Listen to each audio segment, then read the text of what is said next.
Pablo, gracias por estar con nosotros. Vámonos de lleno a nuestra mesa de análisis y le doy la bienvenida a María José Soberanis, militante de Morena. ¿Qué tal? ¿Cómo estás? Muy buena tarde, María. Buenas tardes, Alberto. Bien, muchas gracias por la invitación. Y también le damos la bienvenida a David Saucedo, especialista en seguridad. David, un gusto tenerte nuevamente en nuestro espacio. ¿Qué tal, Alberto? María José, un placer estar con ustedes el día de hoy. Nuestro tema son los exgobernadores involucrados en corrupción, que esa, María José, parece que es una historia recurrente, inevitable.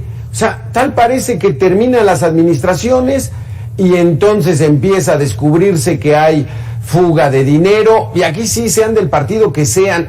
¿Cómo podemos detener esto, María José?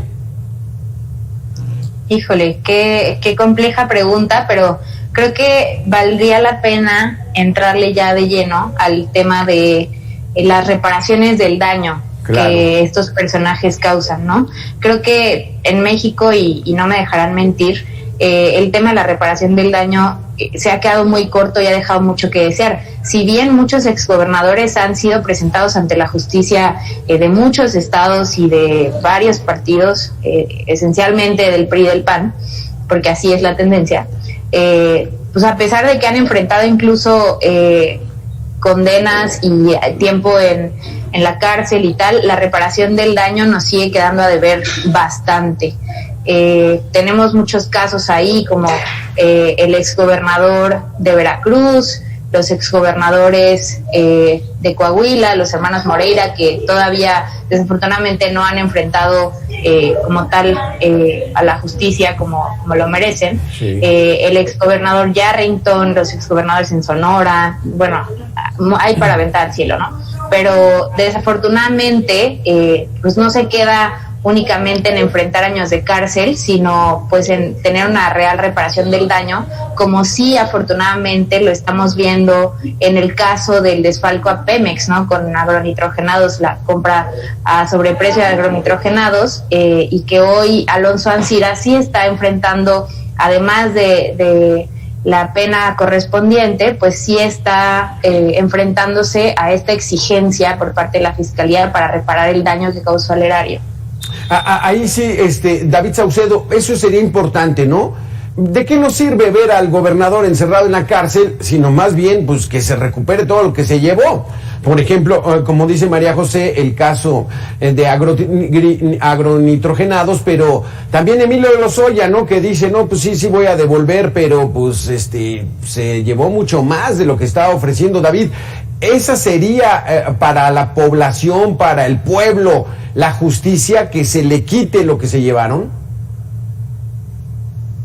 Sería una parte, Alberto. Yo coincido plenamente con María José. Daría un paso más hacia adelante con relación a cuáles son las medidas que se tienen que instrumentar para inhibir este tipo de prácticas.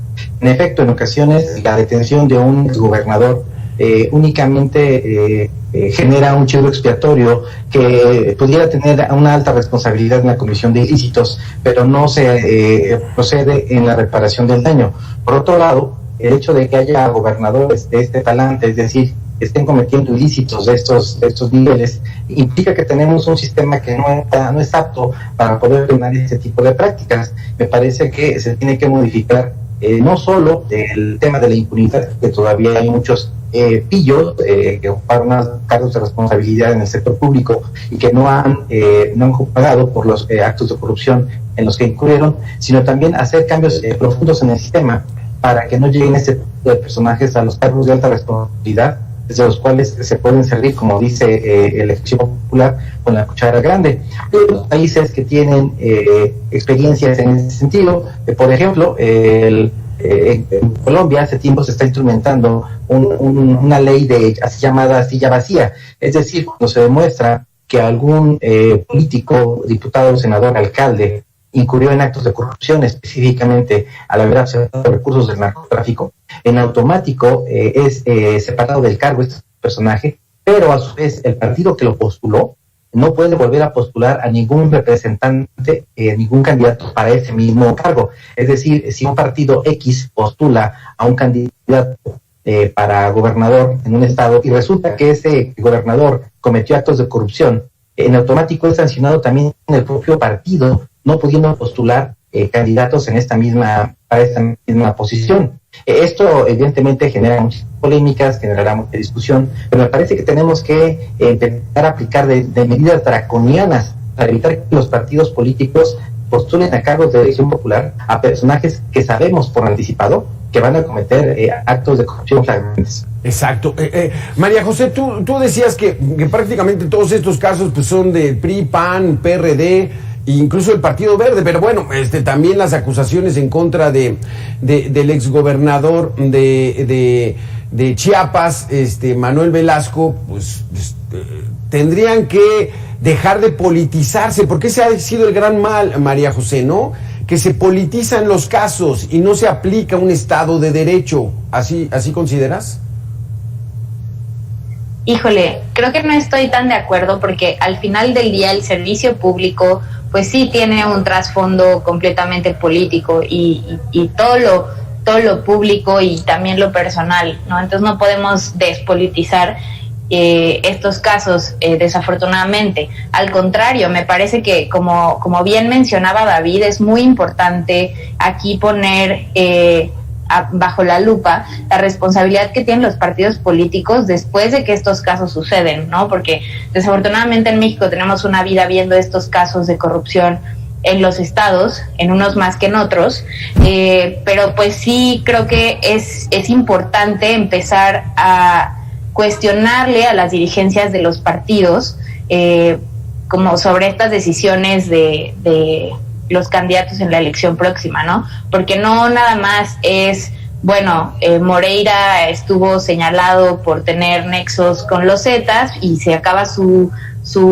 gestión y entonces viene el otro y corte de caja, ¿no? Porque desafortunadamente lo que nos dice la historia es que en estos casos casi siempre hay detrás un pacto de impunidad entre el siguiente y el siguiente y el siguiente.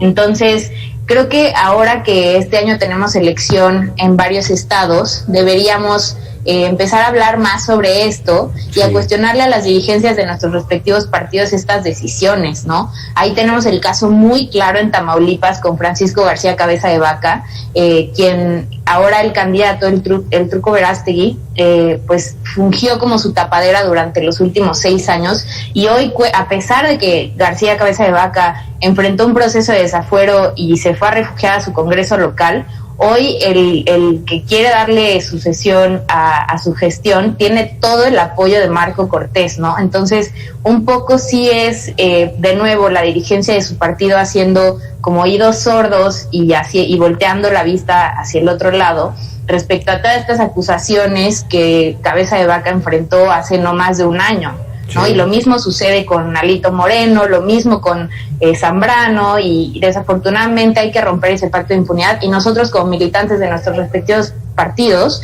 exigirle a nuestras dirigencias más al respecto. Sí. David Saucedo, pero aquí podríamos entrar a esa clásica de la política mexicana. O sea, yo te dejo como el sucesor siempre y cuando me cuides las espaldas. Pero así habrá pasado. Hay mucha acusación de que así ocurrió incluso en la presidencia actual, porque a Enrique Peña Nieto se le acusaba de muchísimas cosas y está libre disfrutando de la vida, David. En efecto, lamentablemente, en este esquema de democracia que tenemos en México y en otros países de América Latina, los actos de corrupción no son una herramienta, no son un elemento, para que tome la justicia en sus manos. Los actos de corrupción son factores que provocan la transición y la alternancia política en los estados del país. Es decir, la oposición es la que más se ha beneficiado de la corrupción de los partidos que se encuentran en el ejercicio del poder. Ellos se benefician en primera instancia porque les permiten posicionarse ante los electores, desgastar al partido gobernante y poder lograr la transición. Es decir, esta corrupción que tanto critica la oposición, en los hechos le ha servido para alcanzar posiciones e ir ganando poco a poco terreno. Como ustedes conocen, es de todo sabido, el Movimiento de Regeneración Nacional fue poco a poco avanzando con una agenda de combate a la corrupción. Es muy cierto de que dentro de poco todos estos actos de corrupción de los cuales hablamos hace algunos años, cometidos esencialmente por los gobernadores del PRI y el PAN, pues ahora este debate se va a trasladar hacia los actos de corrupción cometidos por los gobernadores del Movimiento de Regeneración Nacional, algunos francamente impresentables. Creo que tenemos que avanzar en un camino que ha funcionado en América Latina, es decir, que agencias externas internacionales puedan realizar una auscultación de las prácticas de corrupción que se cometen y de este modo generar, tal y como ha ocurrido en otros países, algún esquema de justicia internacional para poder llevar a la justicia a todos aquellos que cometen este tipo de actividades. Es decir, por ejemplo, en el caso reciente del presidente de Honduras, que tuvo nexos con el cártel de Sinaloa, pues prácticamente tuvo que ser el gobierno norteamericano el que extraditó al presidente hondureño para que pudiera pagar una condena que estoy seguro que en Honduras jamás habría purgado, ¿no? Sí, exactamente. María José, tú estás muy convencida que la situación no se va a dar, pero en 2014, cuando ocurre lo de Ayotzinapa y luego se filtra lo de la Casa Blanca famosa, la acusación era muy fuerte en contra del expresidente Enrique Peña Nieto y no ha pasado nada. ¿Por qué no ha pasado nada? ¿No hay pruebas? ¿Verdaderamente actuaron perfectamente con el manejo del dinero público? No, por supuesto que no, y creo que sería muy ingenuo afirmar lo contrario, ¿no? Las pruebas están ahí, los casos se han documentado por muchísimos, incluso periodistas, que han hecho un extraordinario trabajo al respecto. Sin embargo, pues tampoco es sorpresa para nadie que la actual fiscalía nos ha dejado mucho que desear en su actuar y en su forma de investigar, en los resultados que ha dado, ¿no? Pero también, independientemente de que la Fiscalía no ha dado los resultados deseados, también creo que vale la pena mencionar que el Poder Judicial vive desde hace ya varios años una crisis tremenda, ¿no? Sí. En la procuración e impartición de justicia todavía nos han quedado mucho a deber en ya bastantes décadas, ¿no? Entonces, por supuesto que hay a lo mejor en la Suprema Corte personas que sí están muy comprometidas con sí. Esto, pero el Poder Judicial no es solamente la Suprema Corte, ¿no? Sí, también están, así como se ha documentado la corrupción en los sexenios anteriores, se ha documentado en el Poder Judicial. Entonces creo que también otra cosa que debemos poner bajo la lupa es la urgencia de una reforma profunda y una limpieza profunda. No deberíamos empezar con lo que tenemos, por ejemplo, la Fiscalía es autónoma, pero la relación que hay de Gertz Manero con la presidencia de la República es de mucha duda, genera mucha suspicacia, María José. Claro, y entiendo que afirmes esto, sin embargo, no hay que olvidar, como bien también dijiste, que la Fiscalía es autónoma, ¿no? El presidente de la República no le da órdenes al fiscal Gertz Manero, ni viceversa, ¿no? Entonces, creo que no hay que mezclar una cosa y la otra. Permíteme tantito, María José, David, tenemos una información de último minuto, acompáñenme por favor, tenemos información de último minuto, adelante producción, ¿qué es lo que tenemos?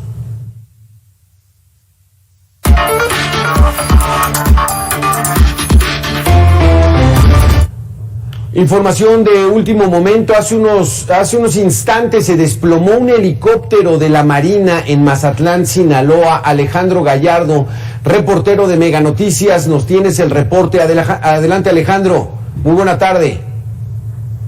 Sí, muy buenas tardes, les saludo con mucho gusto desde Mazatlán, Sinaloa, donde hace unos momentos un helicóptero de la Secretaría de Marina Armada de México, pues se cayó aquí en la parte trasera, aquí en la pista, antes de llegar a la pista del aeropuerto, comenzó a dar vueltas en círculo y cayó en un monte que se encuentra atrás precisamente de la pista donde aterrizan las unidades de la Secretaría de Marina y de la Secretaría de la Defensa Nacional. Es un accidente que se registró hace escasa una hora. Hasta el momento han ingresado varias unidades de la Secretaría de Marina y de la Secretaría de la Guardia Nacional por esta puerta que está a mis espaldas. han estado ingresando incluso algunas ambulancias para dar atención a las personas que resultaron afectadas. Hasta el momento no hay un reporte oficial del estado de las personas que viajaban en este helicóptero con capacidad para 8 personas. Estaremos a la espera aquí de la información oficial. Por lo pronto, pues sí hay una movilización fuerte y aquí no se alcanza a apreciar la zona exacta del impacto. Por supuesto, pues no hay acceso para medios de comunicación, sin embargo, sí hay una movilización importante de elementos de la Secretaría de Marina y también de la Guardia Nacional. Esta es la información, estaremos pendientes de lo que se vaya generando en los próximos minutos y estaremos a la orden. Muchísimas gracias por tu reporte, Alejandro Gallardo, un helicóptero de la Marina, que ahí lo veíamos, la imagen era muy elocuente, cómo pierde el control, alguna falla, y entonces cae precipitadamente, y entonces el reporte que nos tengas de los tripulantes, los heridos, en fin. Gracias, Alejandro, por tu reporte. Estaremos pendientes. Muy buenas tardes. Gracias, Alejandro. Ahí está la información que se dio hace apenas unos momentos. Regresamos a la mesa de análisis. David Saucedo, una disculpa por esta interrupción, pero bueno, había que dar esta información importante. David Saucedo, entonces, lo que tenemos que hacer es que aplicar la ley, ¿no? Que se aplique la ley. O sea, si alguien delinque, pues que se le aplique la ley como a cualquier otro. Desvincular estos lazos y compromisos que puedan tener políticos, y si hay pruebas, pues que se ejecute y se aplique la ley, ¿no? Sí, coincido plenamente con la perspectiva que planteas. Lamentablemente, lo que se ha utilizado en los últimos casos que se han judicializado de actores políticos vinculados con actos de corrupción es, en primer término, una negociación política. Una negociación política para que pueda inculpar a otros presuntos responsables y generar un efecto político en otros ámbitos. En segundo término, la recuperación del recurso del erario que haya sido sustraído normalmente también es sujeto de negociación. A los presuntos responsables se les permite conservar una parte del dinero, sus captores se quedan con otra parte del dinero y solo una parte muy menor regresa a las arcas del erario público. Es decir, es una negociación fantasmagórica en la cual, con los actos de corrupción cometidos por los políticos de alto nivel, al final todo mundo se lleva una tajada. Sus enemigos políticos, los jueces y magistrados que participan en el proceso, y finalmente también quienes perpetraron los presuntos actos de corrupción. Es decir, estamos en un esquema que a todo mundo le conviene, porque si el gobernador de X estado te lleva un dinero, pues al final todo el mundo puede llevarse una rebanada de ese pastel. Sí, es que no puede ser esto, María, porque esto, ¿cómo lo podemos erradicar? O sea, César Duarte, exgobernador de Chihuahua, fue el reportero de la revista Proceso y identificaron por lo menos 9 casas que tenía en su propiedad. Eso no lo puede ganar por el sueldo que tenía de gobernador. 9 casas en los Estados Unidos, no casas muy grandes, pero sí de unos 300,000 o 500,000 dólares cada una.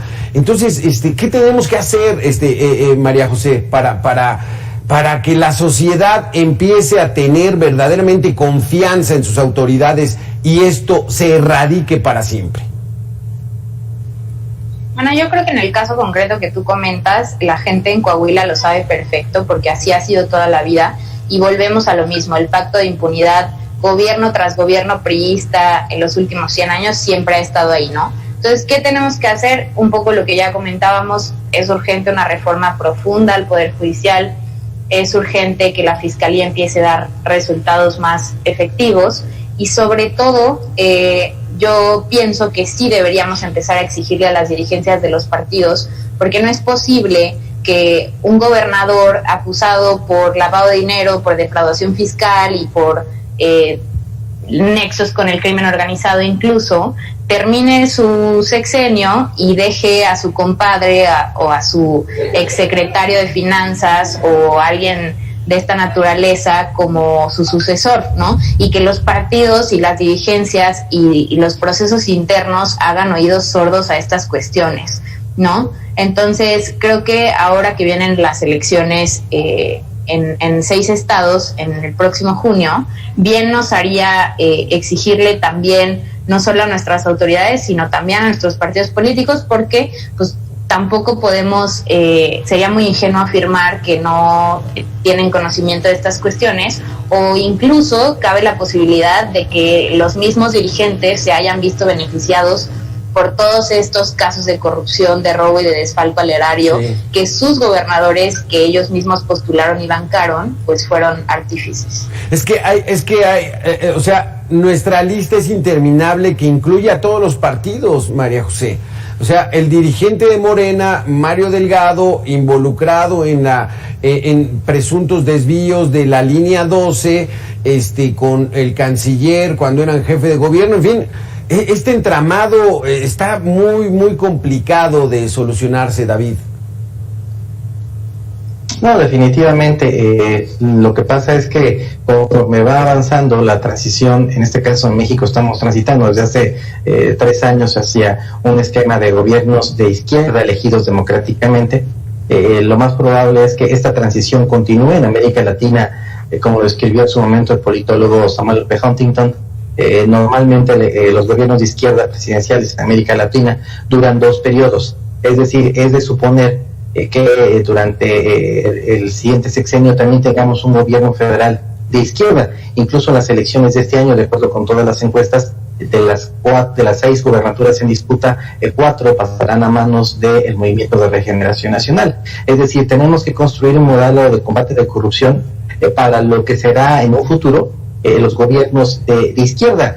Casi toda la literatura que existe con respecto al combate a la corrupción en México se generó bajo la perspectiva de gobiernos del PRI, poco después bajo la égida de gobiernos del PAN.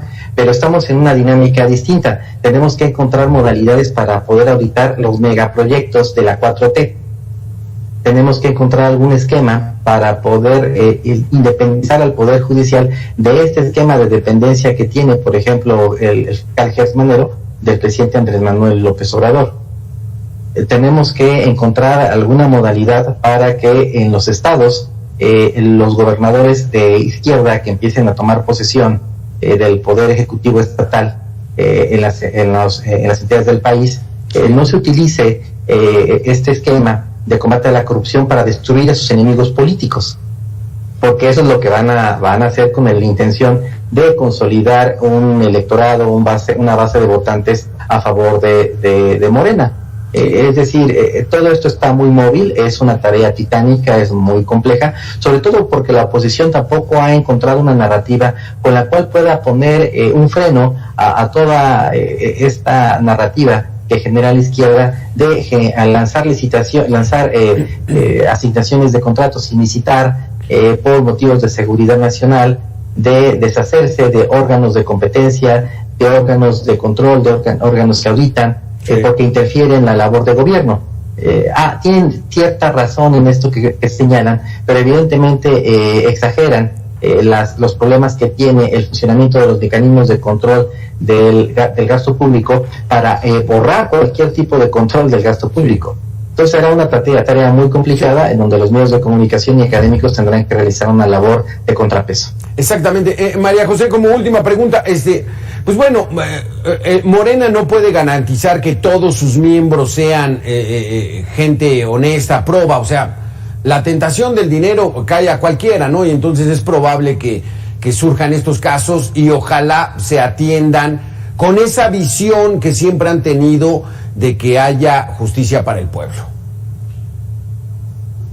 Por supuesto, y afortunadamente puedo afirmar que la gente que milita en este proyecto sí comparte el mínimo piso de estos valores, de los principios de los cuales lleva hablando el presidente López Obrador más de 20 años. Entonces, eso nos da tranquilidad, y si esto no es prueba suficiente, pues lo que sucedió el año pasado en la elección y cómo la gente de todos los estados que tuvieron elección e incluso en sus congresos locales, en sus municipios, en sus gubernaturas, eligió votar por este proyecto.